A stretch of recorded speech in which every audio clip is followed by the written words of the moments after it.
ముందుగా ఓరుగల్లు 9 న్యూస్ ప్రేక్షకులకి ఎంగిలిపూల బతుకమ్మ శుభాకాంక్షలు. ప్రస్తుతం మనం వేస్త పరుగులో ఉన్నాము. ఇక్కడ ఆడపడుచులు టికెట్స్ పోయారు. మళ్ళీ అడిగి తెలుసుకుందాం బతుకమ్మ పండుగలు ఎలా ఆడుతున్నారు. ప్రతిసారి ఇక్కడికి వస్తాం. అంటే చిన్న బతుకమ్మ వేసారు, పెద్ద బతుకమ్మ చేశారు. ఏమేమి చేశారు ఇవాళ వంటకాలు ఏమేమి చేశారు? బతుకమ్మ ప్రతిసారి ఇలానే ఆడుకుంటారా? ఇక్కడ చాలా బాగా ఆడుకుంటామండి, చాలా సంతోషంగా ఉంటుంది. ఈసారి అంటే సెలబ్రేషన్స్ లైటింగ్స్ ఇవి ఎలా అనిపించినాయి? ఈసారి కొంచెం వాన పడడం చాలా డిస్టర్బెన్స్గా ఉంది, కానీ ఇప్పుడు సంతోషమే. పోయినసారికి ఈసారికి ఎట్లా అనిపించింది? బాగుందండి, ఈసారి చాలా బాగా అనిపిస్తుంది. మీరేం రెసిపీ చేశారు? మేము గారెలు.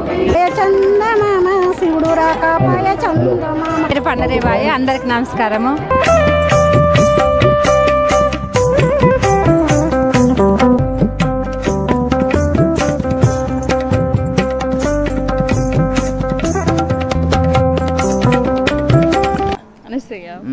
ఎలా అనిపించింది బతుకమ్మ? చాలా బాగా అనిపించింది, సంతోషం. చిన్నప్పటి నుండి నాకు ఇష్టం.